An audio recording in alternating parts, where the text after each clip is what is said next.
आज जब मैं अयोध्या से लौट रहा था तो वहाँ पर मैंने एक ऋषि को देखा।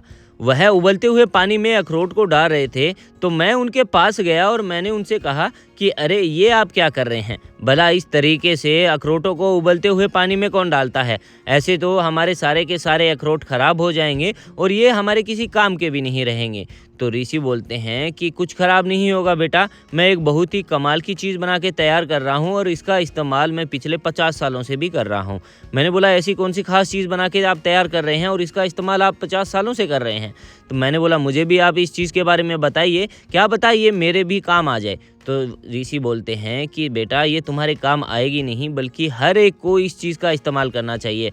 हर किसी को इसी तरीके से उबलते हुए पानी में अखरोटों को डालना चाहिए और 5 से 6 मिनट तक कुछ इसी तरीके से इसको अच्छे से उबालते रहना चाहिए। फिर उसको हम क्या करेंगे, अलग प्लेट में निकाल लेंगे और प्लेट में निकालने के बाद हमें क्या करना होगा, इसको हमें ठंडा होने के लिए एक साइड में रख देना होगा। एक तो इसके ऊपर की जितनी भी गंदगी है वो सारी की सारी जो है वो निकल जाएगी। हमारे अखरोटों को जो है वो हीटिंग मिलेगी और इस तरीके से हमारे अखरोट जो है वो फूल के अच्छे से खुल जाएंगे और इनमें से जो अखरोट है वो निकालना बहुत ही ज़्यादा आसान हो जाएगा। तो मैंने उनसे कहा इन अखरोटों को तो हम ऐसे ही निकाल सकते हैं, वो भी बहुत ही आसान और सरल तरीके से। इनके जो ऊपर का जो कवर होता है ये बहुत ही ज़्यादा हार्ड नहीं होता है, बहुत ही ज़्यादा सॉफ्ट होता है ये, इसको हम इस तरीके से निकाल सकते हैं। तो वह बोलते हैं नहीं बेटा, इस तरीके से अगर तुम निकालोगे, एक तो तुम्हारे अखरोट जो है वो पूरे के पूरे साबुत निकलेंगे और दूसरा इनको हीटिंग देना बहुत ही ज़्यादा ज़रूरी है। इनके जो अंदर की जो पावर होती है उनको जनरेट करना बहुत ही ज़्यादा ज़रूरी है। इसके लिए हमें क्या करना होगा, उबलते हुए पानी में जो है हम इन अखरोटों को डाल देना होगा। तो मैंने बोला कि हमें इसका इस्तेमाल कैसे करना है, क्या इस चीज़ का इस्तेमाल करेंगे ज़रा आप बताएंगे? तो वह बोलते हैं क्यों नहीं, अखरोटों को जो है हमें निकालने के बाद जितना हमें अखरोट इस्तेमाल करना है, जैसे 5 से 10 हमें अखरोट लेने होंगे और उतनी ही क्वांटिटी में जो है हमें बादाम लेने होंगे।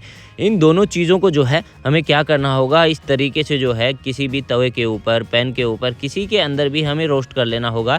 यानी इनको जो है वो अच्छे से सेक लेना होगा ताकि इनकी जो पावर है वो और भी ज़्यादा जनरेट हो जाए। अब कच्चा बादाम तो हम खा नहीं सकते, इसके लिए हमें क्या करना होगा, इन बादामों को जो है वो अच्छे से जो है वो सेक लेना होगा। और इसके बाद हमें क्या करना है, मैंने उनसे पूछा तो उन्होंने मुझे एक बहुत ही प्यारी चीज़ बना के तैयार करी। यकीन नहीं मानेंगे दोस्तों, मुझे भी पहले उनकी बात पर विश्वास नहीं हुआ। जब मैंने 1 हफ्ते तक इस चीज़ का इस्तेमाल किया तो मुझे बहुत ही अच्छे रिजल्ट देखने को मिले। आपको भी पता है कि बादाम और अखरोट हमारे शरीर के लिए कितनी ज़्यादा अच्छे होते हैं। हमारे अनिद्रा जैसी बीमारी को दूर करते हैं, थकान को दूर करते हैं, शरीर को हमारे एनर्जी देते हैं। हमारी जैसे जोड़ों में दर्द, घुटनों में दर्द होता है उनके लिए भी बहुत ही ज़्यादा फ़ायदेमंद होता है।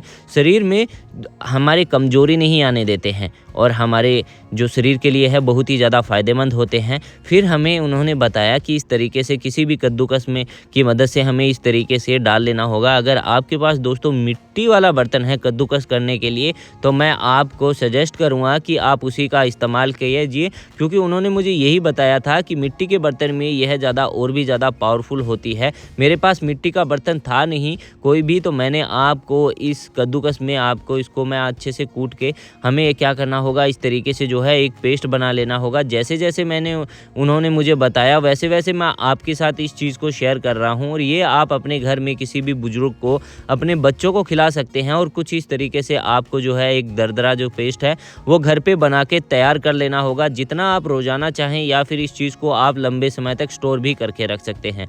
अगर आप चाहें तो इसमें और भी चीज़ें जैसे ड्राई फ्रूट होते हैं वो सारे के सारे डाल सकते हैं। अगर बच्चे हैं तो इस चीज़ दूध में आप इसको 1 चम्मच इस्तेमाल कीजिए, अगर बड़े हैं तो इसका आपको 2 चम्मच इस्तेमाल करना है। और 2 चम्मच इस्तेमाल अगर बड़े कर रहे हैं तो 1 हफ्ते तक रोज़ाना आपको सोने से पहले इसका इस्तेमाल करना है, या फिर सुबह उठते ही इस चीज़ को आप दूध में डाल के अच्छे से मिक्स करके आप पी लीजिए। आपका शरीर हमेशा कोई भी कमज़ोरी नहीं आएगी, थकावट नहीं होगी, अनिद्रा जैसी बीमारी से हमें छुटकारा मिलेगा। मुझे ये ऋषि साहब की बात बहुत ही ज़्यादा पसंद आई। आपको कैसी लगी हमें कमेंट बॉक्स में कमेंट करके ज़रूर बताएं। दुनिया के कौन से कोने से आप हमारी ये वीडियो देखते हैं ये भी हमें ज़रूर बताएं। अगर आपने हमारे फेसबुक पेज और यूट्यूब चैनल को अभी तक फॉलो सब्सक्राइब नहीं किया है तो जल्द से जल्द कर लीजिए, क्योंकि ऐसी ढेर सारी इन्फॉर्मेशन वीडियो मैं आपके लिए लेके आता रहता हूँ।